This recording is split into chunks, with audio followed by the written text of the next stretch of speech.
IVF చికిత్సలో 25% భారీ discount, free doctor consultation, free ultrasound scan, logo launch, Andro max advanced male infertility centre ను కూడా ప్రారంభించారు.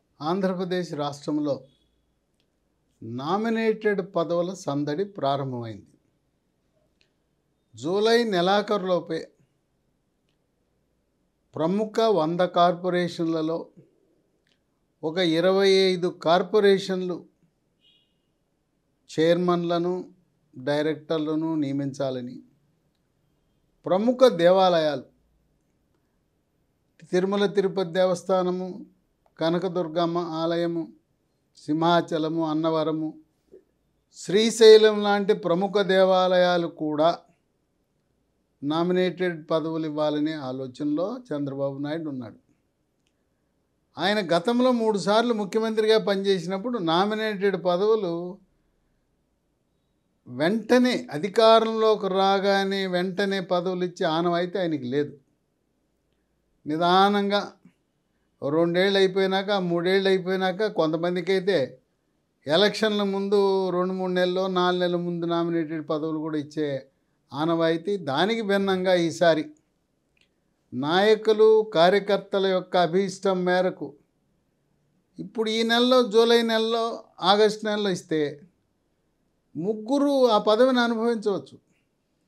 నాయకులు, కార్యకర్తల వాదన ఏంటంటే వృధాగా ఖాళీగా పెట్టడము ద్వారా అధికారులు దాన్ని అనుభవిస్తుంటారు. అలా కాకుండా ఎవరికొరికి ఇవ్వండి, 3కి అవకాశం వస్తుంది కదా అని ఆలోచనలో నాయకులు వాళ్ళ ఆలోచన ధోరణికి అనుకూలంగా త్వరలో నామినేటెడ్ పదవులు భర్తీ చేసే కార్యక్రమానికి చంద్రబాబు నాయుడు శ్రీకారం చుట్టబోతున్నాడు. అయితే దీనికి ఒక ఫార్ములా పెట్టుకున్నారు. తెలుగుదేశం పార్టీ ఎమ్మెల్యేలు గెలిచిన స్థానాలలో ఆ నియోజకవర్గాల్లో 60% తెలుగుదేశానికి, 30% జనసేనకు, 10% బీజేపీకి. జనసేన గెలిచిన 21 నియోజకవర్గాల్లో జనసేనకు 60% పదవులు, తెలుగుదేశానికి 30%, బీజేపీకి 10%.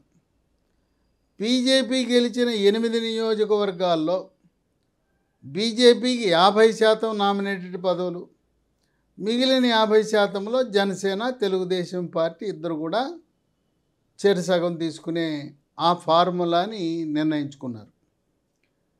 ప్రధానంగా ఎమ్మెల్యే అభ్యర్థులు గెలవటానికి ఎవరైతే కృషి చేశారో, మానవ వనరులతో పాటు ఆర్థిక వనరులు సమకూర్చిన వాళ్ళకి సముచిత స్థానం కల్పించాలనే ఆలోచన ఉంది.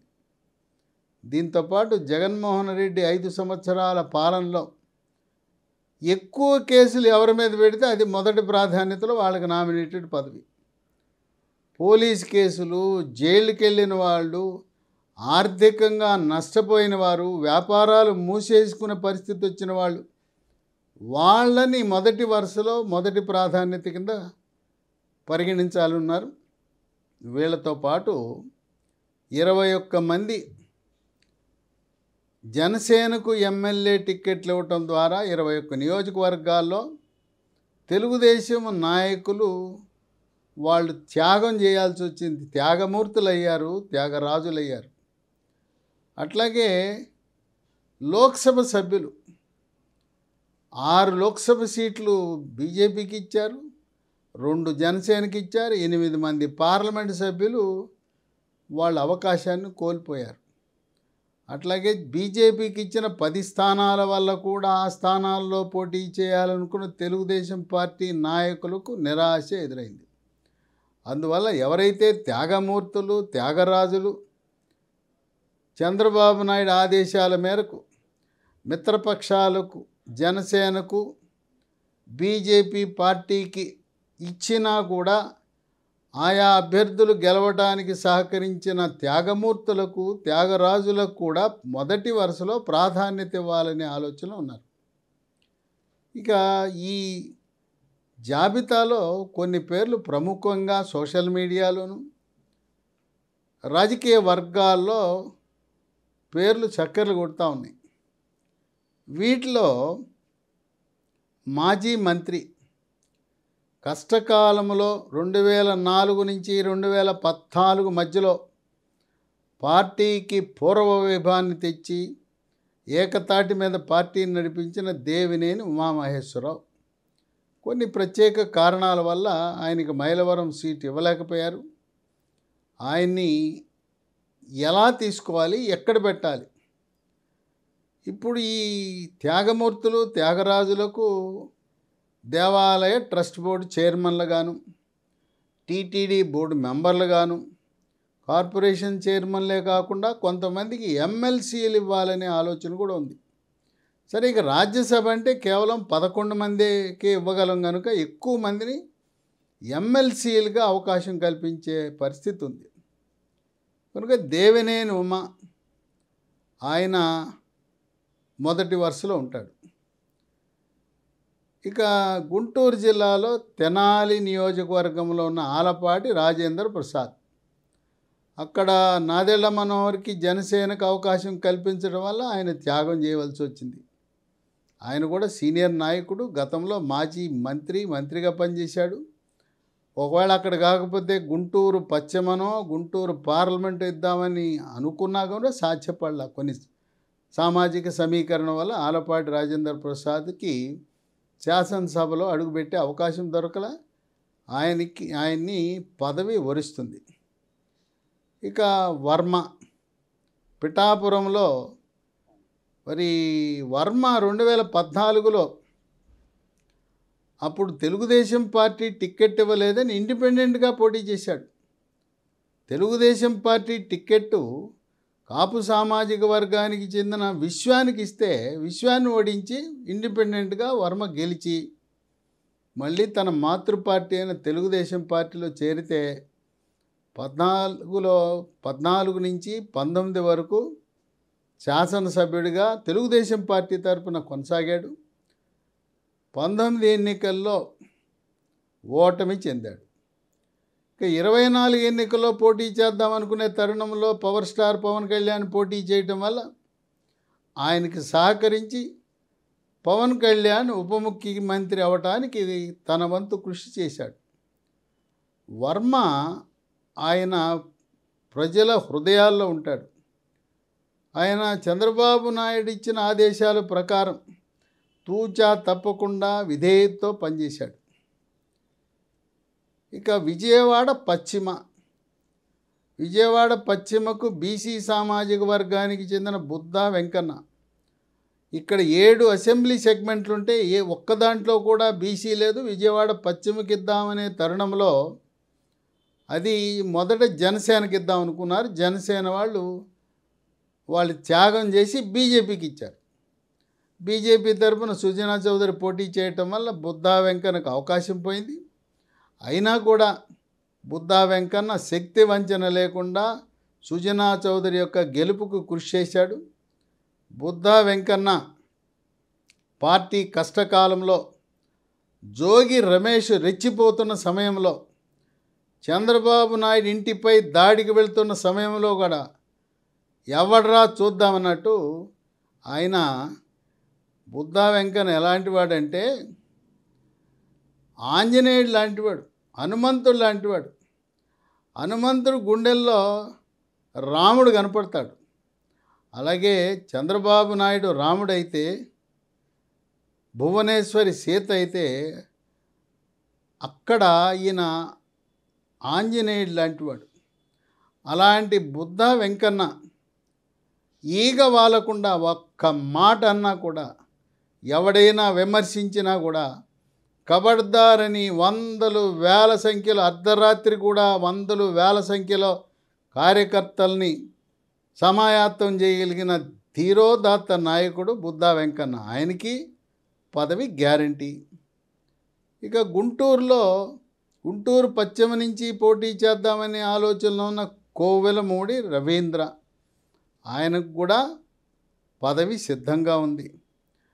విశాఖ జిల్లాకి అధ్యక్షుడిగా ఉన్న గండి బాబ్జీ కొన్ని రాజకీయ సమీకరణ వల్ల పోటీ చేయడానికి అవకాశం లభించాలి. ఆయనకు కూడా పదవి వరిస్తుంది. ఇక అనూహ్యంగా అనంతపురం సీనియర్ నాయకుడు, గతంలో మున్సిపల్ చైర్మన్గా ఎమ్మెల్యేగా పనిచేసిన ప్రభాకర్ చౌదరి, ఆయన్ని కూడా ఆయనకున్న శక్తి, రాజకీయ చతురత, వాగ్దాటి, ప్రజల్లో ఆయనకున్న పలుకుబడి ఇవన్నీ చూసి ప్రభాకర్ చౌదరిని కూడా ఒక మంచి పదవి వరించబోతూ ఉంది. ఇక తిరుపతి జనసేనకు కేటాయించటం వల్ల జనసేన ఏ సామాజిక వర్గానికి సీట్ ఇచ్చిందో అదే సామాజిక వర్గానికి చెందిన విధేయురాలు మాజీ ఎమ్మెల్యే సుగుణమ్మ, ఆమెకు కూడా ఒక మంచి పదవి ఆమెను వరించబోతూ ఉంది.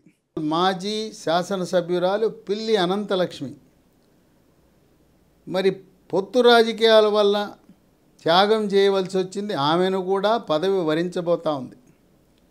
ఇక తర్వాత అధికార ప్రతినిధి అంటే పట్టాభే ధైర్యంగా ప్రతిరోజు జగన్మోహన్ రెడ్డి యొక్క అక్రమ అవినీతి కార్యకలాపాలను ఎండగట్టి ఆయనపై ఇంటిపై దాడి చేశారు, అతనిపై వ్యక్తిగత దాడికి పాల్పడ్డారు. అయినా ఏమీ వెనుకడుగు వేయకుండా జాతీయ అధికార ప్రతినిధి పట్టాభి ఆయన కూడా ఒక మంచి పదవి ఇచ్చి ఆయన్ని గౌరవించాలనే ఆలోచన పార్టీకి ఉంది. ఇక అరకులో అక్కడ చంద్రబాబు నాయుడు వెళ్ళి సమావేశం పెట్టి అభ్యర్థిని ప్రకటించేశాడు. ఇక్కడ దొర పోటీ చేయబోతున్నాడని ప్రకటించాడు. ప్రకటించిన నెల రోజుల తర్వాత బీజేపీ వాళ్ళు మాకు అరకు కావాలన్నారు. సరే, కేంద్రం నుంచి మనకు నిధులు కావాలి, వాళ్ళు అడిగిన సీట్లన్నీ ఇద్దామని 6 లోక్సభ సీట్లు 10 ఎమ్మెల్యే సీట్లు ఇవ్వటం అనేది విశేషం. ఆ 16 సీట్లకు ప్రతిఫలం ఈరోజు ఏక్దమ్ ఒకేసారి 1,00,00,000 కోట్ల నిధులు, అమరావతి రాజధానికి 15,000 కోట్లు, పోలవరానికి 12,000 కోట్లు, బీపీసీఎల్ కంపెనీకి 70,000 కోట్ల పెట్టుబడి, ఇవన్నీ కూడా వ్యూహాత్మకంగా చంద్రబాబు నాయుడు భారతీయ జనతా పార్టీ వాళ్ళని ప్రసన్నం చేసుకోవడానికి వాళ్ళకున్న ఓటింగ్ శాతము శక్తిని మించి 10 ఎమ్మెల్యే సీట్లు 6 లోక్సభ సీట్లు ఇచ్చారు. దానివల్ల దొన్నుధరని ఒప్పించి తగ్గమని చెప్పి బీజేపీకి ఇచ్చారు. ఆ బీజేపీ గెలవలేదు కనుక దొన్నుధర ఎస్టీ అభ్యర్థి, ఆయనకు కూడా పదవి ఇచ్చి తీరాలి. ఇక అరకులో కిడారి సర్వేశ్వరరావు అని ఆయన వైఎస్ఆర్సీపీ పార్టీలో ఉండేవాడు. తదుపరి తెలుగుదేశంలోకి మారిన తర్వాత నక్సలైట్లు హింసలో మరణించాడు. సర్వేశ్వరరావు కుమారుణ్ణి గిరిజన సంక్షేమ శాఖ వైద్యారోగ్య శాఖ మంత్రిగా కిడారి శ్రవణ్ కుమార్, ఆయన ఒక 6 నెలల పాటు ఎమ్మెల్యే కాకపోయినా ఎమ్మెల్సీ కాకపోయినా మంత్రిగా ఆయనకు అవకాశం కల్పించాడు.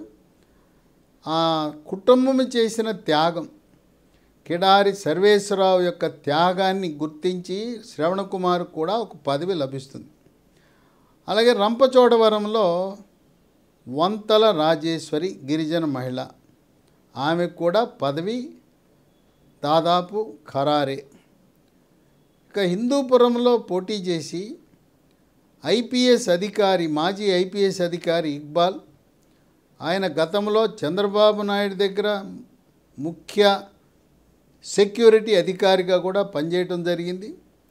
ఆయన ఎన్నికలకు ముందు వైఎస్ఆర్సీపీ పార్టీని వీడి శాసనమండలి సభ్యత్వానికి రాజీనామా చేసి బయటకు వచ్చాడు. ఆయన మళ్ళీ శాసనమండలి ఎమ్మెల్సీ సభ్యత్వం ఆయనకి లభిస్తుంది. అలాగే గురజాల నియోజకవర్గంలో కీలకమైన వ్యక్తి కొలుసు పార్థసారథి పార్టీని వీడి బయటకు వచ్చిన సమయంలో అదే సామాజిక వర్గానికి చెందిన యాదవ సామాజిక వర్గానికి చెందిన జంగా కృష్ణమూర్తి, ఆయన ఎమ్మెల్సీగా పనిచేశాడు. ప్రముఖ నాయకుడు, గురజాలలో బీసీలలో గట్టి పట్టున్న నాయకుడు. ఆయనకు కూడా పదవి దాదాపుగా గ్యారంటీనే. ఇక వీళ్ళతో పాటు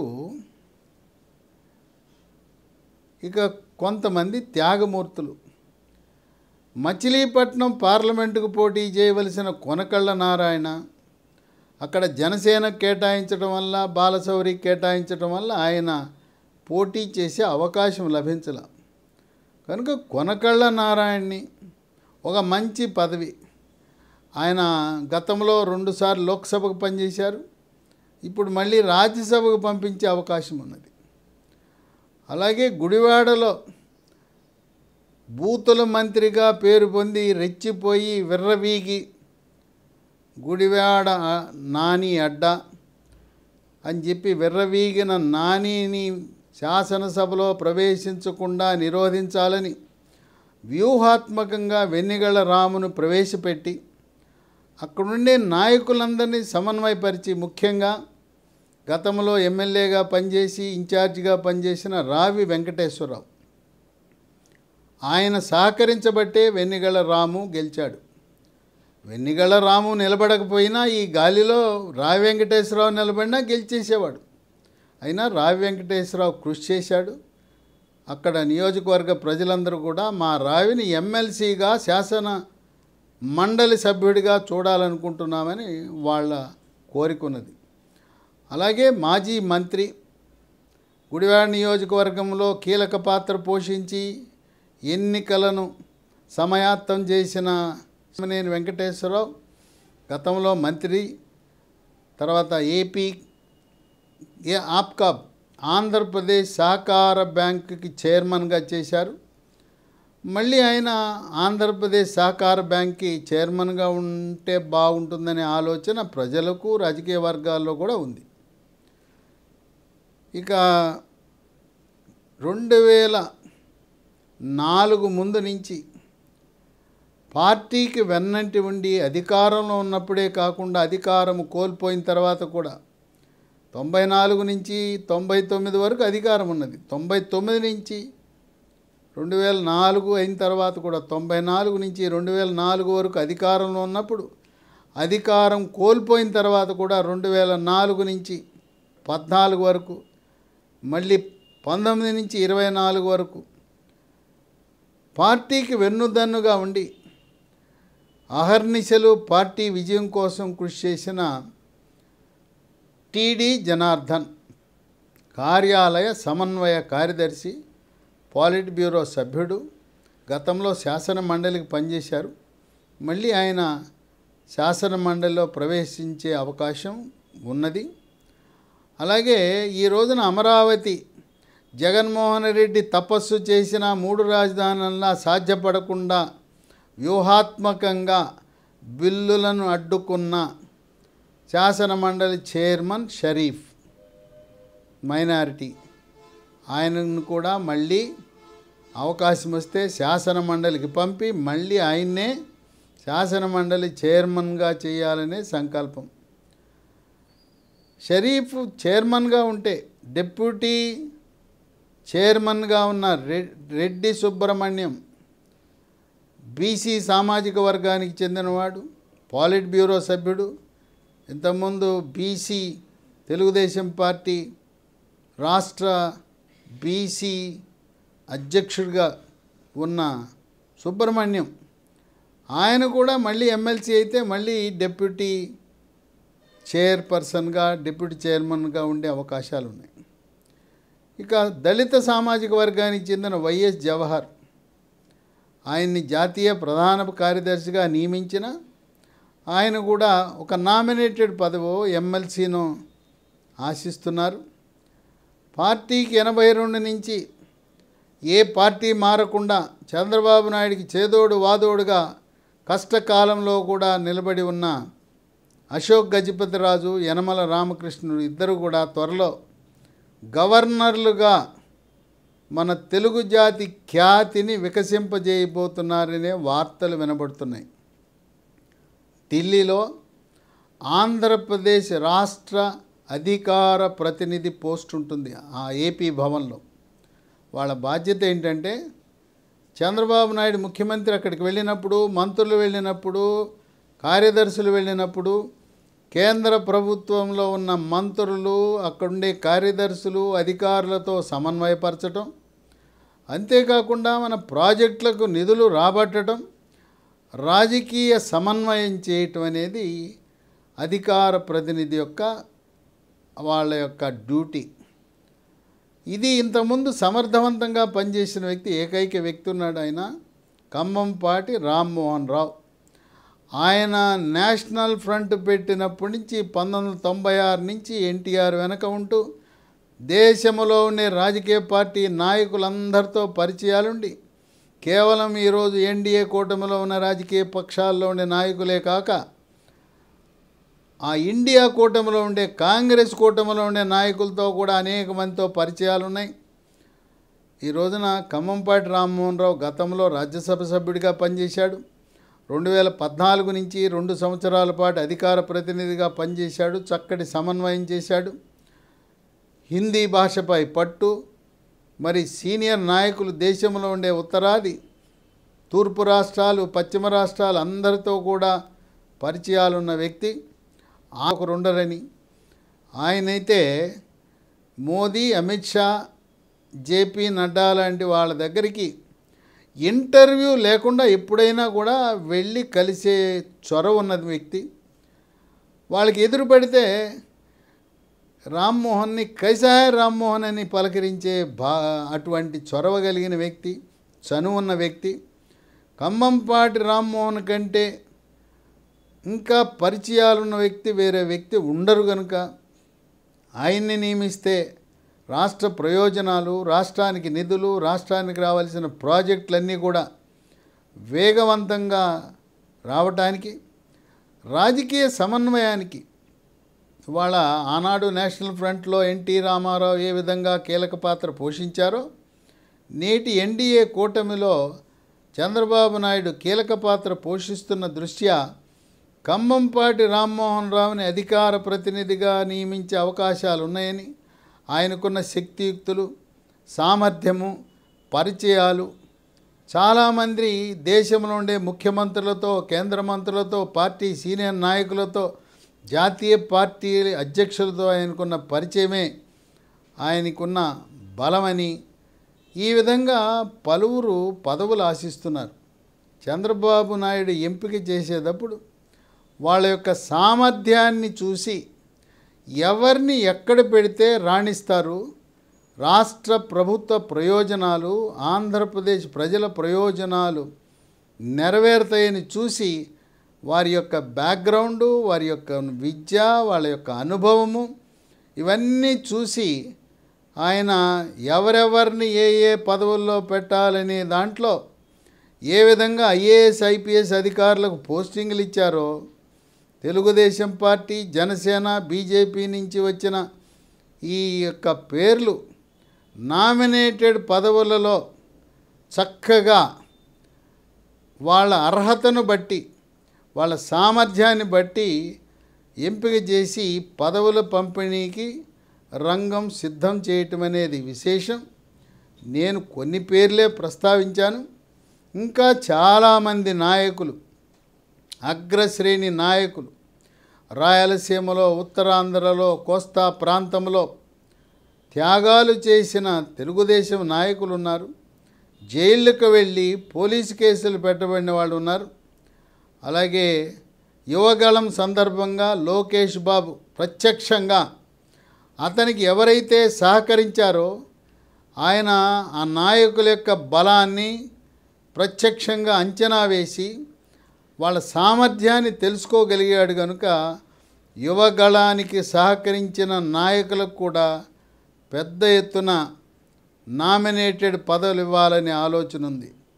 ఇదే కాకుండా పార్టీ కార్యాలయంలో అహర్నిశలు, రాత్రనక పగలనక వాళ్ళు వెనకాల ఉంటారు. సినిమాకి ఎలా డైరెక్టర్, నిర్మాత ఎలా అయితే అనుకుంటారో అలా పార్టీ కార్యాలయంలో పనిచేసే కొంతమంది నాయకులు వాళ్లను కూడా వివిధ పదవులు వరించబోతున్నాయి. క్షేత్రస్థాయిలో ఉండే నాయకులే కాక మంగళగిరి కార్యాలయంలో అహర్నిశలు కృషి చేసిన అక్కడ ఉండే నాయకులకు, వ్యక్తులకు కూడా ఇవ్వాలనే ఆలోచనలో చంద్రబాబు నాయుడు ఒక వ్యూహాన్ని రచించడం విశేషం. జూలై నెలాఖరు లోపల కానీ ఆగస్టు మొదటి వారంలో పదవుల పందారం ప్రారంభం కావటం అనేది తెలుగుదేశం పార్టీ నాయకులకు శ్రేణులకు ఒక శుభవార్తగా భావించవలసి ఉంటుందని విశ్లేషకులు అభిప్రాయపడుతున్నారు.